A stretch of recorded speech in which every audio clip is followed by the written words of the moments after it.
మన తండ్రి అయిన దేవునికి సమస్త మహిమ, ఘనత, ప్రభావములు కలుగునుగాక. మన ప్రభువును రక్షకుడునైన యేసుక్రీస్తు వారి అతి పరిశుద్ధమైన నామంలో ప్రియమైన దేవుని బిడ్డలందరికీ హృదయపూర్వకమైన ప్రేమ వందనములు తెలియజేసుకుంటున్నాను. దేవుని పరిశుద్ధ గ్రంథంలో నుండి లేవియా కాండము 23వ అధ్యాయం 37వ వచనం నుండి చివరి వచనం వరకున్న వాక్య భాగాన్ని మనం ధ్యానం చేద్దాం. 37, 38 వచనములను చదువుకుందాం. యెహోవా నియమించిన విశ్రాంతి దినములుగాకయు మీరు దానములనిచ్చు దినములుగాకయు మీ మ్రొక్కుబడి దినములుగాకయు మీరు యెహోవాకు స్వేచ్ఛార్పణములనిచ్చు దినములుగాకయు యెహోవాకు హోమద్రవ్యములనేమి దహనబలి ద్రవ్యమునేమి నైవేద్యమునేమి బలినేమి పానీయార్పణములనేమి అర్పించుటకై పరిశుద్ధ సంఘపు దినములుగా మీరు చాటింపవలసిన యెహోవా నియామక కాలములు ఇవి. ఏ అర్పణ దినమున ఆ అర్పణమును తీసుకొని రావలెను. దేవుడు ఈ కొద్ది మాటలను మన కొరకు దీవించునుగాక. ప్రభునందు ప్రియమైన సహోదర సహోదరులారా, లేవియా కాండము 23వ అధ్యాయము ఇశ్రాయేలీలు దేవునికి ఆచరించాల్సినటువంటి పండుగలను గురించి తెలియజేస్తూ ఉంది. ఇశ్రాయేలీలు దేవునికి నియామక కాలములను ఆచరించాలి. ఏ నెల, ఏ దినాన ఏ పండుగను ఆచరించాలో దేవుడు స్పష్టంగా చెప్పారు. ప్రభునందు ప్రియమైన సహోదర సహోదరులారా, మొదటి నెల 14వ రోజున పస్కా పండుగను ఆచరించాలి. 15వ రోజున పులియని రొట్టెల పండుగను ఆచరించాలి. ఆ తరువాత 50వ రోజున పస్కా పండుగ నుంచి 50వ రోజున పెంతెకోస్తు పండుగ, ప్రథమ ఫలముల పండుగను ఆచరించాలి. ఆ తర్వాత 7వ నెల 10వ రోజున మహావిశ్రాంతి దినమును ఆచరించాలి. ఆ తర్వాత 7వ నెల 15వ రోజు నుండి వారం రోజుల వరకు పర్ణశాలల పండుగను ఆచరించాలి. దేవుడు సెలవిస్తూ ఉన్నాడు, 7వ నెల 15వ రోజున ఇశ్రాయేలీలు భూమి పంటను కూర్చుకొని 7 దినాలు దేవునికి పండుగ ఆచరించాలి. ఆ వారములో మొదటి దినం విశ్రాంతి దినము, 8వ రోజు విశ్రాంతి దినమే.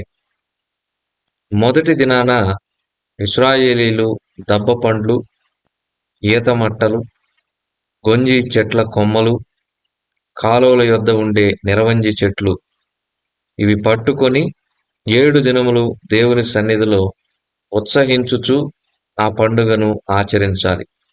ప్రతి సంవత్సరం 7వ నెల 15వ రోజు నుండి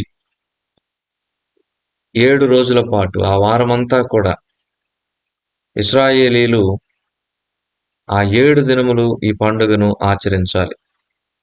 చూడండి, 7వ నెల 10వ రోజు ఏంటి? మహావిశ్రాంతి దినం.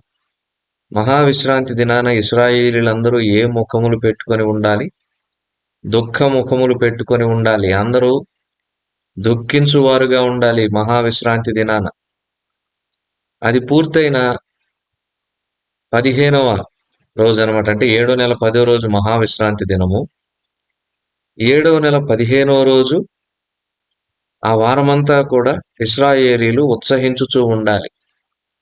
దుఃఖము తర్వాత ఏముంది? ఉత్సాహం ఉంది, సంతోషం ఉంది, ఆనందం ఉంది, ఉల్లాసం ఉంది. 7వ నెల 10వ రోజున మాత్రం మహావిశ్రాంతి దినము.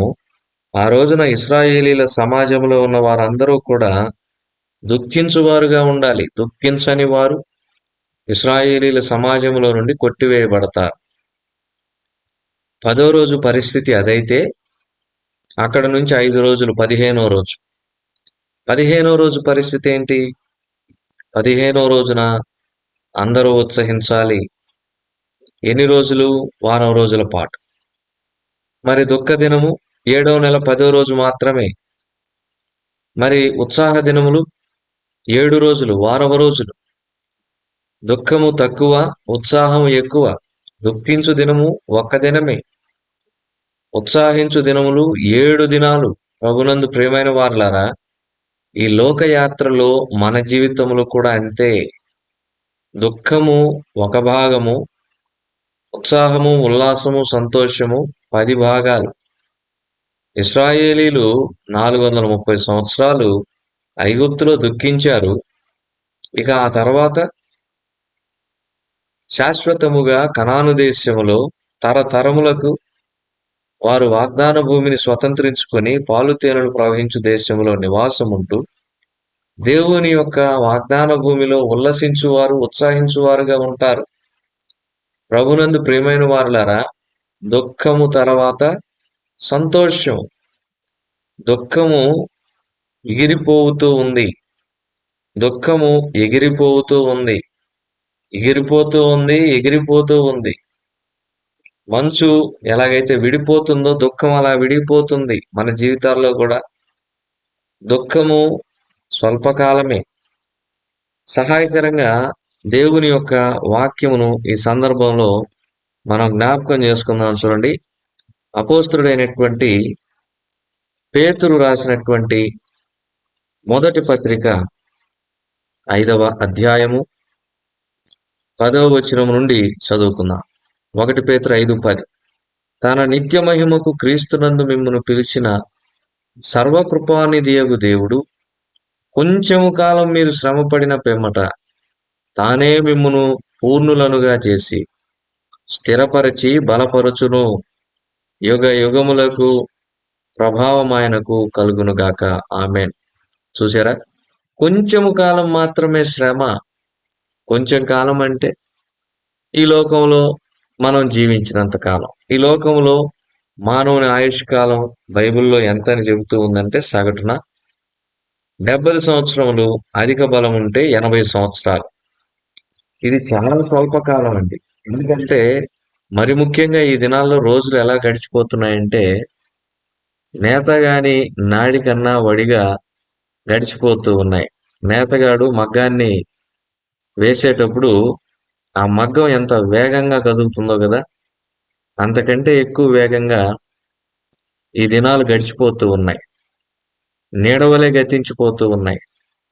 మనం నిన్నటి వారమే. ప్రభునందు ప్రియమైన వారలారా, ఈ లోకం శాశ్వతం కాదు. అందుకే ఇది స్వల్పకాలం, అల్పకాలం. ఈ అల్పకాల పాపభోగాన్ని మోషే ఎంచుకోలేదు. మోషే ఎన్నిక చేసుకోలేదు. శాశ్వతంగా ఉండే దేవుని రాజ్యము నిమిత్తము క్రీస్తు విషయమైన నింద గొప్ప భాగ్యమని ఎంచుకున్నాడు. ఆ నింద ఎంతకాలం ఉంటుంది? అల్పకాలం. ఇశ్రాయేలీలను నడిపించినంత కాలం. మోషే జీవించిన 120 సంవత్సరాలు వేసుకోండి, అది అల్పకాలమే. ఎన్నాళ్ళు ఈ లోకంలో జీవించిన ఒక రోజున మనం పరలోకమునకు వెళ్ళాలి. ఈ లోకం శాశ్వతమైనది కాదు, అల్పకాలమే ఈ లోకంలో ఉంటాం. కనుక ఈ అల్పకాలం వచ్చే శ్రమలు, దుఃఖమును బట్టి దేవునిని విడిచిపెట్టవద్దు, దేవునికి దూరం కావద్దు.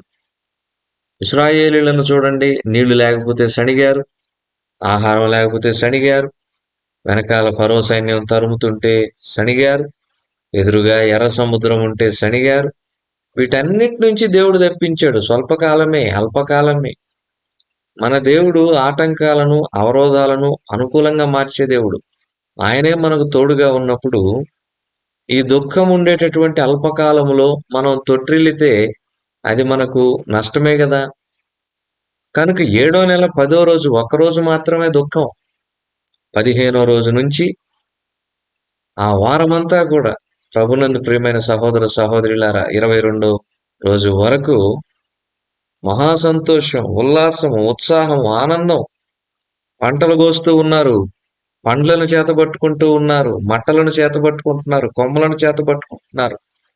దేవునికి ఉత్సాహంతో పండుగను ఆచరిస్తూ ఉన్నారు ఆ 7 దినాలు. ప్రభునందు ప్రియమైన వారలారా, ఆ 7 దినాలు ఇశ్రాయేలీలు పర్ణశాలల్లోనే నివసించాలి. పర్ణశాలల అనుభవం ఏంటో మనం చూసాం. పర్ణశాలల అనుభవం ఏం చెబుతుందంటే ఈ లోకం శాశ్వతమైనది కాదు, మనం యాత్రికులం, పరదేశులం అని చెబుతూ ఉంది. ప్రభునందు ప్రియమైన సహోదరుడా, సహోదరి, ఈ లోకం అనేటటువంటి పర్ణశాలలో మనం స్వల్పకాలమే ఉంటాం. ఆ స్వల్పకాలమే శ్రమలు, ఇరుకులు, ఇబ్బందులు. ఆ తర్వాత దేవుడు మనలను పూర్ణులుగా చేసి 7 రోజులు 7 సంఖ్య సంపూర్ణతకు గుర్తు. ఆయన మనలను పూర్ణులనుగా చేసి యుగాలు శాశ్వతమైనటువంటి ఆనందములో ఉంచబోతూ ఉన్నాడు. ప్రకటన గ్రంథంలో ఒక శ్రేష్టమైన మాటను ఈ సమయంలో మనం జ్ఞాపకం చేసుకోవాలి. ఒకసారి ప్రకటన గ్రంథం 21వ అధ్యాయము 3వ వచనం నుండి మనం కొన్ని వచనములను క్రిందకి చదువుకుంటూ వెళ్తే అక్కడ కొన్ని మాటలు కనిపిస్తాయి. చదువుతున్నాను చూడండి.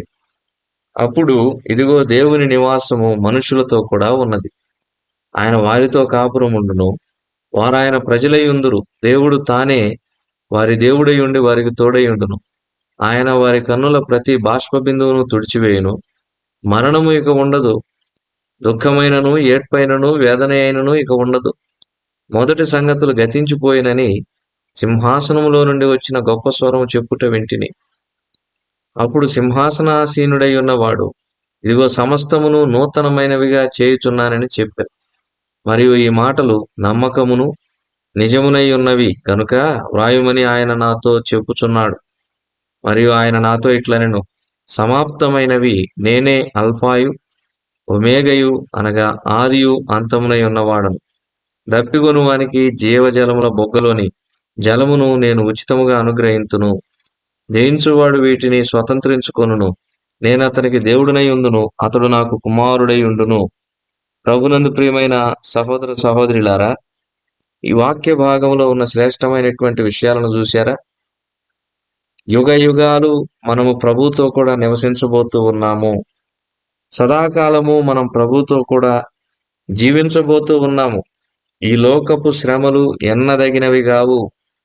ప్రధాన కాపరి మన ఎదుట ప్రత్యక్షము చేయబోయే ఆ మహిమ ఎదుట ఈ లోకపు శ్రమలు ఎన్న తగినవి కావని దేవుని యొక్క వాక్యము రోమపత్రికలో సెలవిస్తూ ఉంది.